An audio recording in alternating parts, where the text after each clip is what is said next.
Hello, and welcome to Totally Schway. Hello, everybody. I'm just gonna start this out by saying that Luke and I are really tired. Like, really, really tired. He's had a really long week. I've had a very long 2 weeks, actually. Oh, 2 weeks, yeah. Yeah. And I think I've mentioned this before. But I work in the mornings. So on Saturday mornings, I get up at 2:45 in the morning, and that's my life. And at the moment, it's 3:23. I'm ready to In the afternoon. Yes, I am ready to take my makeup off, get in bed, and watch an old episode of American Horror Story. Or maybe Superman. I don't know. It's just been one of those weeks, so hopefully this helps a little bit. Talking about some of our favorite locations in the DCAU. Yeah.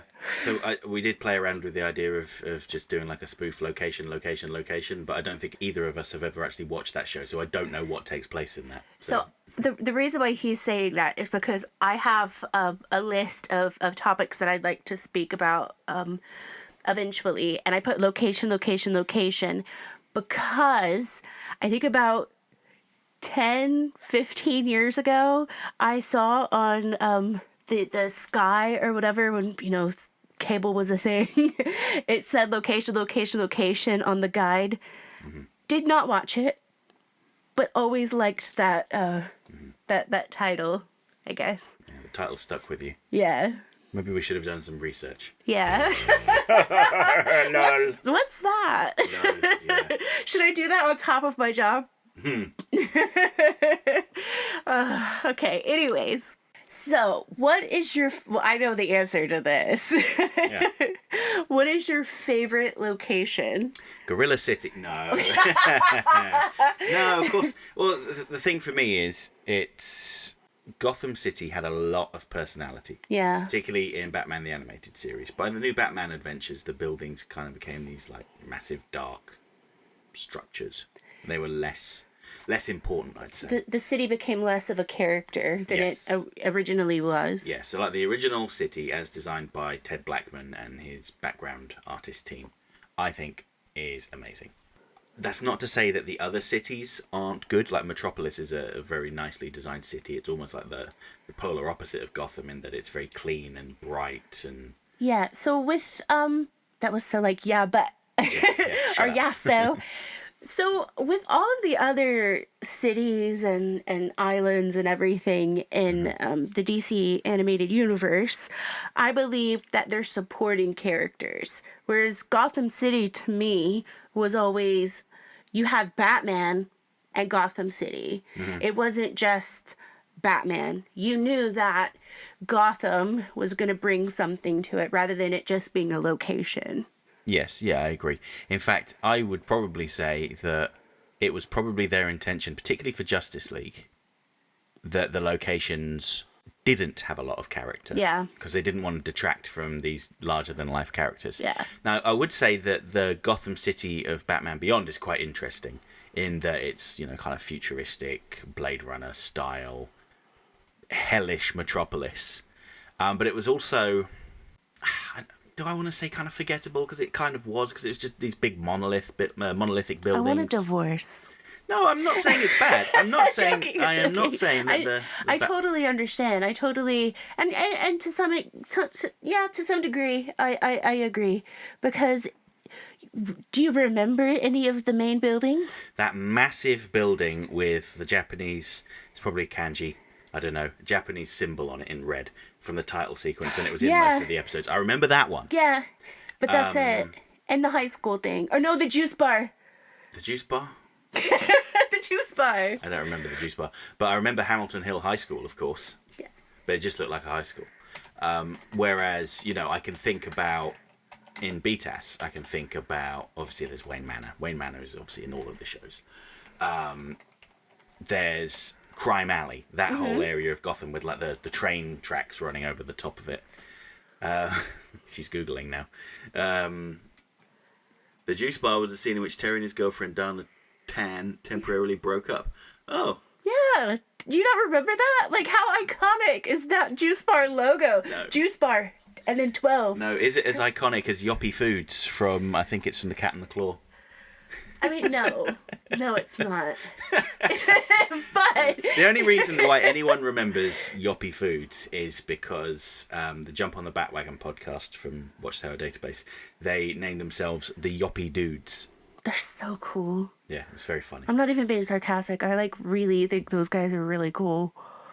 Oh, well, they'll be pleased to hear that because they're not listening. Yeah, I was about to say, I don't think they're going to be listening to this. But yeah, anyway, I mean, my opinions are obviously obvious. So what about you, Mary? What's your favourite location? So enthusiastic there. My favorite place is Metropolis. It really reminds me of just Central America. It reminds me of, like, although I've never been, it just reminds me of what I've seen of Chicago and everything. It also reminds me of Houston and Austin. Austin's a great place, by the way. And yeah, just Central America, which is where I'm from. And it's got a good vibe to it. Yeah. I think it was supposed to be New York, but all of like the positive stuff about New York, whereas Gotham is all of the not so positive stuff about New York. Well, I mean, it could be New York, it could be Chicago, it could be Los Angeles, but how I feel is that I feel like it's something, a place like Chicago or something. And Chicago is quite, I guess, newsworthy. Good enough place for a superhero to hide out. I've got a vague recollection that I think they filmed the Christopher Nolan Batman movies in Chicago. Ooh. I think they did. I've always wanted to go to Chicago. Yeah. I've never been to Illinois. No. No. That's that. No, but there are lots of more fantastical locations that are really very interesting in the DCAU. Yeah, like Themyscira. Yes, yeah, and okay, it's got this nice pristine sort of Hellenistic architecture, like it's stepped straight out of the classical world. But what I really like is underneath Themyscira is that kind of that portal to the underworld and that dark cave that Felix Faust goes in and does his... I'm waving my hands around trying to do spell symbols, but obviously I don't know. You're not a warlock. I'm not a warlock. But you know, it's very. It reminds me of Clash of the Titans. You know that stop motion movie from God. When did that come out? Was that the 50s? I think it was the 50s. I don't know. Someone will correct me. I'm sure I'm wrong. But yeah, it just gives me that vibe. The vibes. Mm-hmm. Of course, the most famous location from Justice League is, of course... Central City. No. It's not Central City. It's the Watchtower itself. Yeah, the Watchtower itself. Yeah, because in the comics, the Justice League Watchtower has been a space station. It's also been on the moon. I really like the Watchtower. But here's the thing. Please correct me if I'm wrong. Mm-hmm. And I'm going to mention the other side. X-Men. Did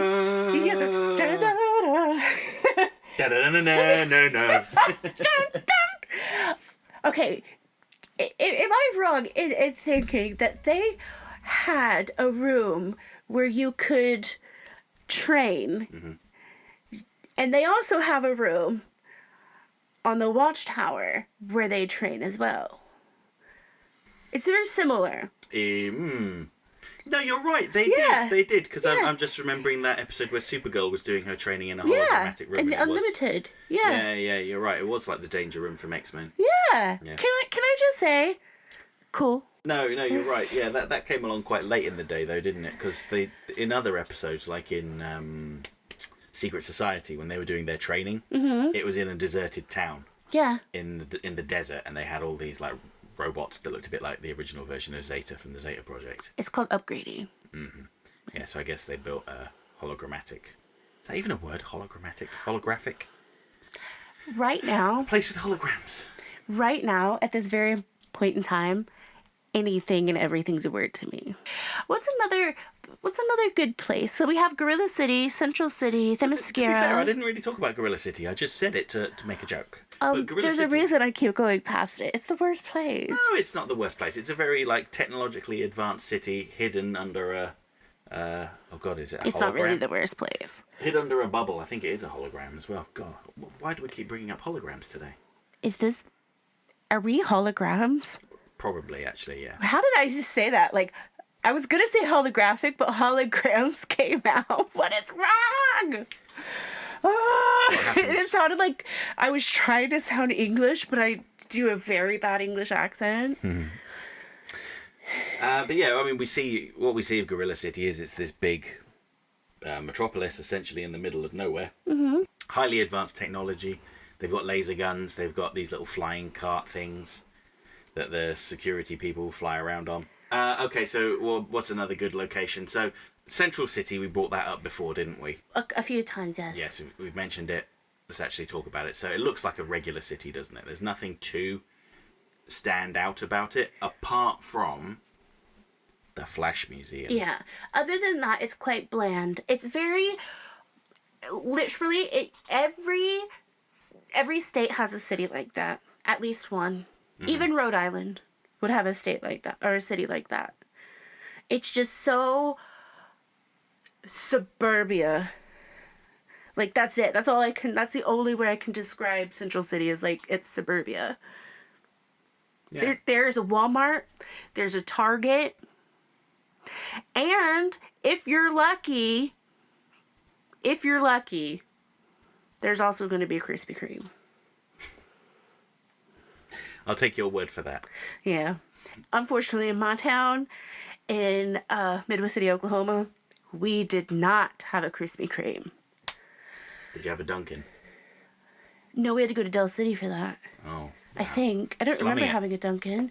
We might have. We always just prefer to go to the Del City one. Do you agree, or?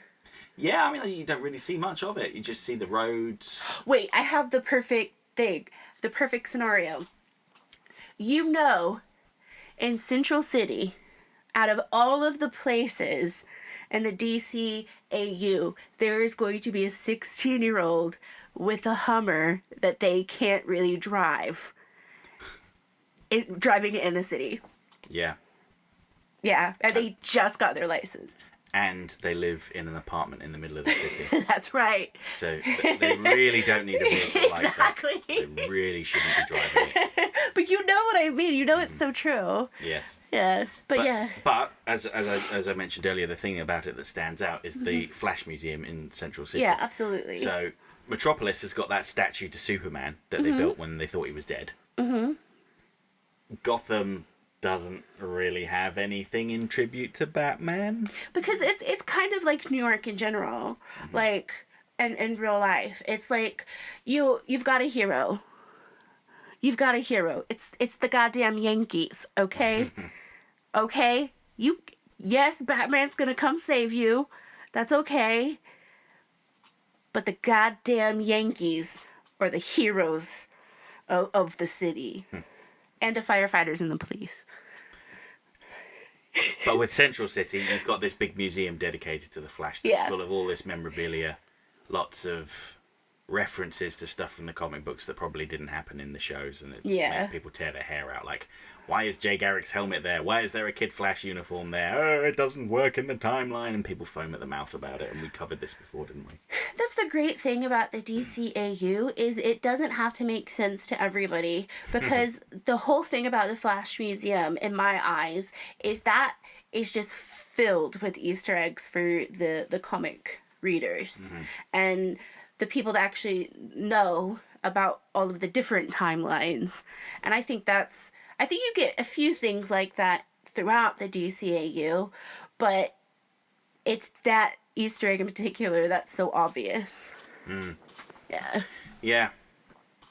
I'm trying to remember where Green Lantern lives, because he's got quite a I forgot the apartment. city. Yeah, I can't remember either. Do you know what? I think it's Detroit. Ooh, I think it is Detroit. Yes, we actually have a real city. To be fair, like, it's nice to actually have an American city on there, and such a historic one at that. I've never been to Michigan. I've heard really great things about Detroit. I've heard not so great things about it as well, unfortunately. But It's the same with any place. yeah, but I've heard some really great history comes from there. That's assuming I'm even correct. I could be Yeah. completely wrong, and yeah, someone will correct me in the comments, I'm certain. It's gonna be me. Yeah, once this is over, Mary's going to go and Google it and go, actually, Green Lantern is from Coast City. I do not sound like I that. wasn't doing an impression of you, it's fine. So yeah. So another kind of prominent place in the DCAU is Dakota, the fictional city of Dakota, where Static is from. So I'm not that familiar. Very bright, very colourful, very, how can I put it, kind of real world. There's nothing too fantastical in it. There are a couple of like super tall skyscrapers with international companies in them, but they're not. Does his hoverboard go as high as the buildings? It goes as high as he wants because he controls it with his powers. Loves it. So yeah, he could fly over the buildings, he could go back down. But it's very much, again, like the cities in Justice League. It wasn't intended to distract from the characters or to be its own character. It's very much like a real world location, but very bright, lots of primary colours. Because Static in general was kind of a more kid-friendly show, I would say. It's not that it's for little children, you know, but it's skewed slightly younger than Batman and Superman and Justice League. Is it based on North Dakota or South Dakota or nothing at all? I don't know. I actually think it's supposed to be Chicago. I think it is supposed to be. Okay. But I could be mistaken.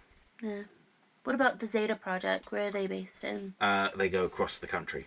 Oh. Yeah. And again, very primary colour. And I'm proud to be an American. Lots of different cities. They go to small towns in the countryside as well. There's even one where they shack up with some Amish folk who are distrustful of Zeta.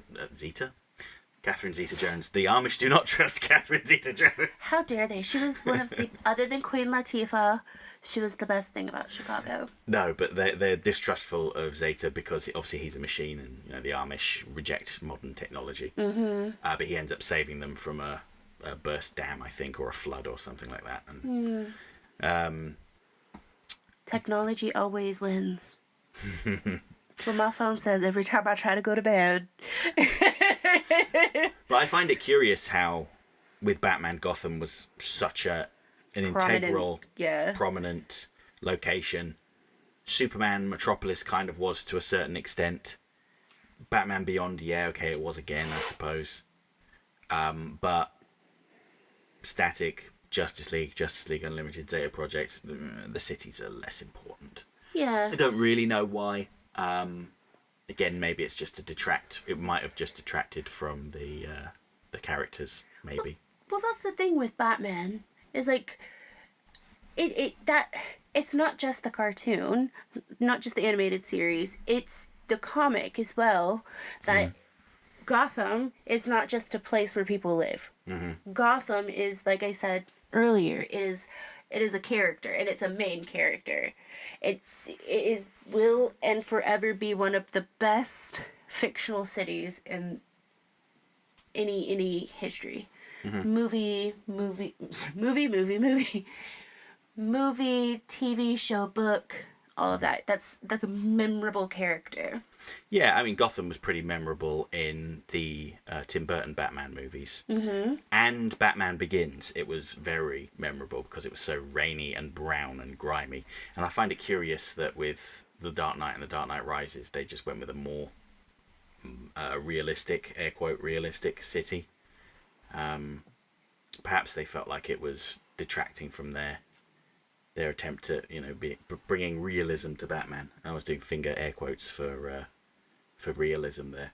Yeah. I mean, I think it's not as good for it, frankly. Like The Batman, they filmed a lot of it in Edinburgh, and it's just got that grimy, damp, rainy element to it that just brings so much to the film. And I think that every show should try and do that where appropriate. It doesn't have to be like a dark, oppressive city. It could be a bright, shining metropolis, like Metropolis. I think every TV show and movie should just film in Edinburgh. That's my thing. Yeah. Like, Desperate Housewives were filming it in Edinburgh. yeah, like why not? If they ever come back, yeah. Yeah. The new Sex in the City. I was trying to think what's Just Like That is now filmed in Edinburgh. Just like that. And then they don't even tell you that they've changed New York City to Edinburgh. You just have these like guys like in pubs, and they're so fun, and they do these jokes. And I'm gonna be honest with you, I love the Scottish accent. Yeah, all right. So we've kind of gone through the major locations. I'm sure that there are places we've missed out, like the city in, what was that Justice League Unlimited episode called? I think it was called Clash or The Clash, where Captain Marvel and Superman battle. Fawcett City, that's what it's called. And Lex Luthor had built up his own. Mm-hmm. Was it even in Fawcett City where Lex had built his own? No, he built his own city, didn't he? Lexor or something like that, with its own independent power source. And Superman and Captain Marvel had a fight there and trashed it, much to everyone's dismay. We didn't even talk about Mars. No, well, there's not much to say about Mars in Justice League and Justice League Unlimited, because it's a barren desert that's got like a tomb underground where the soldiers that work for the Imperium were. Yeah. And that's very about sad. it. Very sad. Yes. Can we go on to the questions and comments now? Yes, we can. Cool. So I guess the one last thing to say on that is, yeah, I'm sure we've forgotten somewhere. Let us know in the comments. We'll probably come back to it. Tell us how wrong we are. Tell us now. RDP16 Rules says, "Hey Luke and Mary, thanks for answering my questions. You're welcome. The two of you were right about me. I'm a guy from Waco, Texas, in America." Okay, I have a question for you, actually. Let's turn this around. Are you a Chiefs fan? Are you a Cowboys fan? Answer in the next one. Answer down in the comment section. Back to your comment. This latest episode featuring Alex was a really enjoyable one. It hasn't occurred to me that certain music scores fit well with a character's name as the lyric. You know what we're talking about there? So with that, the Clayface theme, it's I'm Clayface, I'm Clayface. It's like every Danny Elfman is like, Danny Elfman, Danny Elfman. Or Superman. Superman. Superman. I'm sure it isn't actually that, but anyway. We're gonna win X Factor. Already have. Is that... Anyway, sorry.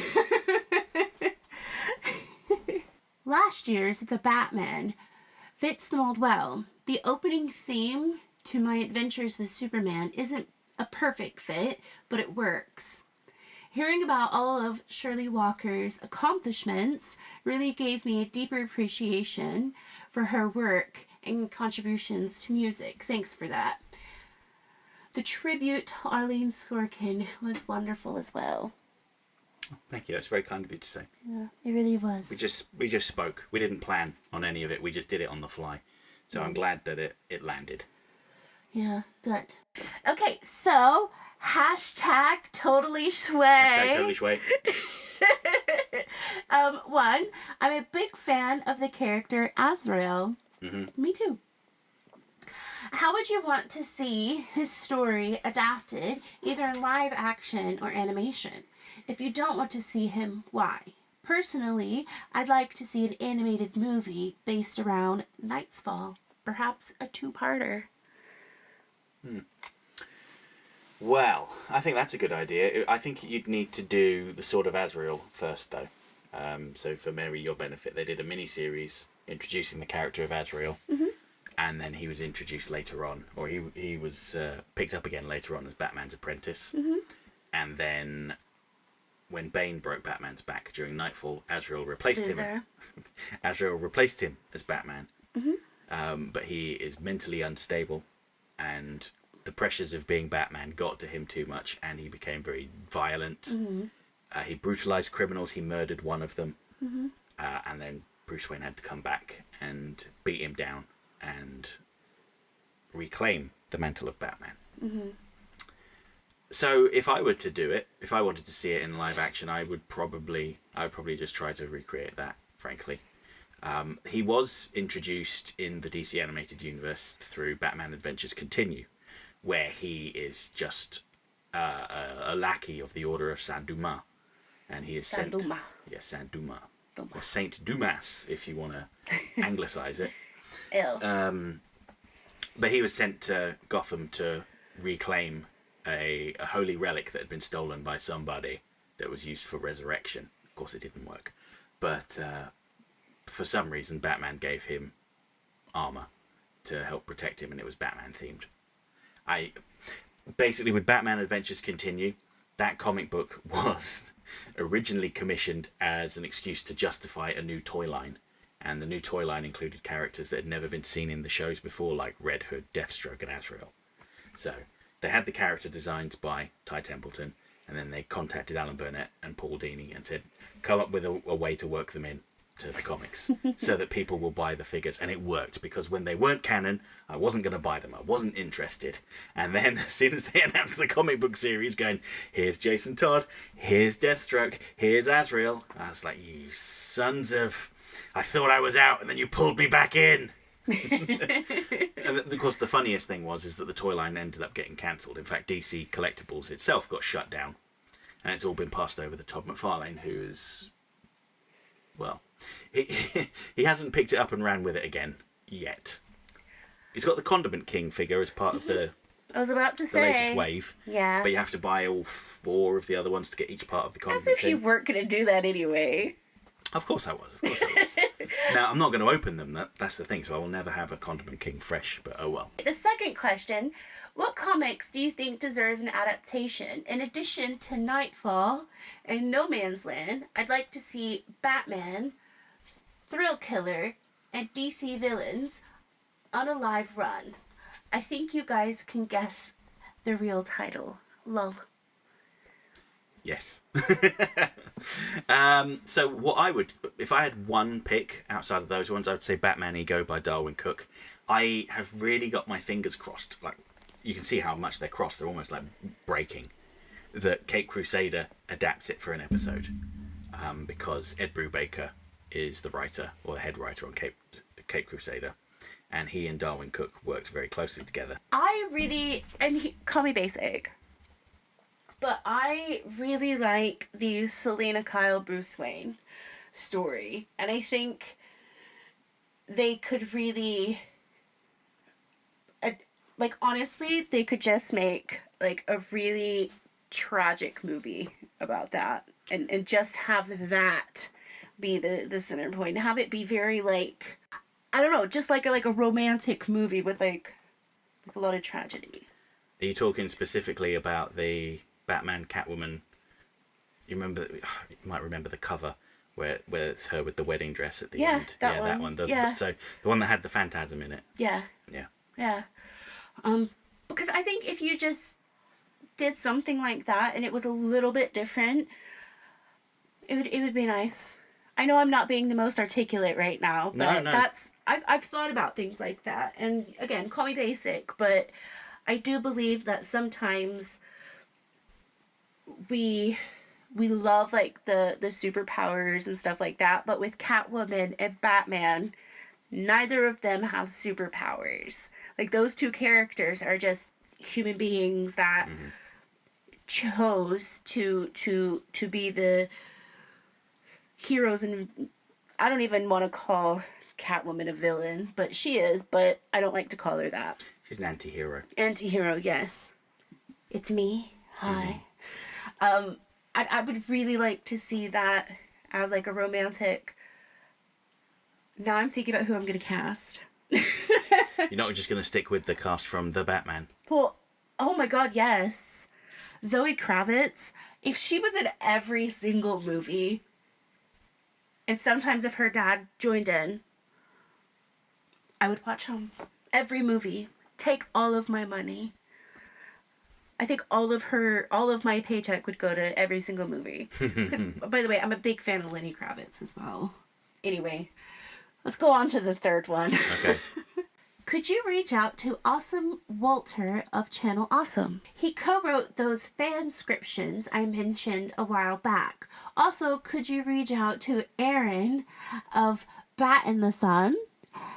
He makes some incredible fan films and is finishing one of Jason David Frank's last known projects. Both would have a lot to say in a podcast. I can add them to the list. I'm not really very familiar with who they are, so I need to brush up on it because I don't want to be inauthentic and go, oh yeah, I love all the stuff you've done, like The Thing. But like, as soon as you start to listen to him, I bet you'll really like, you'll sit and listen to like 5 podcasts in one day. Yeah, the problem is I'm just so busy. I don't have the time to listen to stuff. Like today, I tried to catch up on my YouTube subscriptions and ended up falling asleep for half an hour. But yes, good suggestions. I will explore. Thank you very much. David Carney says, really enjoyed your talk with Alex Robson about Shirley Walker. In the worst of the Batman animated series episodes, the music shines through. I agree. Yep. Thank you for highlighting a true pioneer. Of course. I'm saying that as if I was like a huge pivotal part of that podcast episode. Thanks for answering my questions a couple episodes ago. Keep up the good work, both of you. Thank you. We'll try to. Yeah. I think this episode's been a bit all over the place, but you never know. It might come together in the edit. And if it's terrible, then I'm sorry. Zehanort says, I've been listening to Alex and Will's podcast recently, and they're great. Aren't they? Yeah, they're fun. Yeah. I'm glad you've been listening to them and enjoying them. And if you leave comments, tell them that I sent you. And then maybe Alex will come back. Captain Alces says, miss the party, but here's some engagement regardless. We love engagement.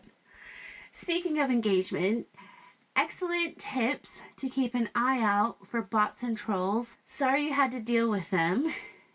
I remember wondering what the mystery language at the start of Phantasm was. What a brilliant move by Walker. What an effing champion. Mm-hmm. Woo-hoo. And Alex's Clayface bit is fantastic and enjoyable, but it was instantly overpowered by the memory of Patrick Star singing, I'm Squidward. I'm Squidward. Yeah. Is it I'm Squidward, I'm Squidward, I'm Squidward, Squidward, Squidward? I don't know, I've never watched SpongeBob, so. Picture that coming out of Clayface's mouth. You're welcome. I just did it. Did it. No, I really don't like, even growing up, I really didn't like SpongeBob. I apologize if that offends anybody, but it Never just, seen it. I was not the biggest fan of stuff like that. I liked Invader Zim, but Mary doesn't like fun. no, I don't. But I liked Invader Zim more. But obviously that came to a tragic end. Final question, comment? From How to Lemon. Love that screen name. Yeah, it's a great one. Very cool. I too love Batman. And Sarah Blake said, "You're in the right place." He is. Well, they are, I should say. They are. Yeah. I feel bad for saying I don't like SpongeBob now. But I don't. Well, I hope nobody tells SpongeBob about how you feel about him, because I think it'll break his heart. Yeah. All right, guys. That is going to be the end of this podcast. Next week. Not next week. I always say that. Next Yeah, I time. always say that. Previously. Oh, no, that's the wrong one. Previously on Totally Schway. Oh, God. Except it won't be. It'll be Next time on Totally Schway. So the next episode is going to be about, this is a kid's show? Okay, I'm glad you picked that one, because I had a good conversation with Kevin Altieri about that. Was it filmed? Yeah, it was. It's included in that video. Yeah, he talked about some stuff that the... Is it out yet? Yeah, it's out. Yeah. He talked about some stuff that the censors insisted they do. Mm-hmm. Like making sure that dead characters had their eyes open so you could think that they were still alive. And he said it made it more horrific, and I agree. So like when you think about at the beginning of The Demon's Quest, Off Balance. At the beginning of Off Balance, where the League of Shadows throw Tim Burton off the top of the Statue of Liberty. So Tim Burton. Yeah, it's a character that looks like Tim Burton. They throw him Okay. off the top of Statue of Liberty. But they gas themselves, and it wipes their minds, but essentially they're dead. And Yeah. Batman takes the goggles off, and they've just got these blank pinpoint eyes. It's way more frightening. And they wonder why we have PTSD. Yeah, but Kevin was telling me that the censors insisted that Batman Yeah. had to take the goggles off and show the eyes. Stupid so censors. so that you could, well, I wouldn't go that far. I wouldn't call them stupid. It's just, like, I understand what they're saying. You take the goggles off so that you could say, oh, look, they are still alive. They're not necessarily dead. But it's much more frightening. I'm just kidding. Censors aren't stupid. Did you hear that? I said censors are not stupid. Don't cancel us, Yeah. censors. So you might wonder why I asked you that. And I'm going to tell the audience why sometimes I ask if certain episodes are out of just your regular YouTube. It's because I can hear him making them. So I do put them on in the background sometimes when I work, but I can hear him making them. So a lot of the times I don't really watch it when it actually comes out, but I still support him. So yeah. And it was so weird occasionally hearing Kevin Altieri's voice as I was going to sleep. I think that was the person you were speaking to when I was trying to go to sleep that one night. I was like, oh. All right, so like I said, next week it's going to be... It was a kid's show? All right. Thank you guys so much for listening if you got this far. And I promise next time I'm probably going to have some coffee before this. Good idea. I don't drink coffee. Love you. Bye.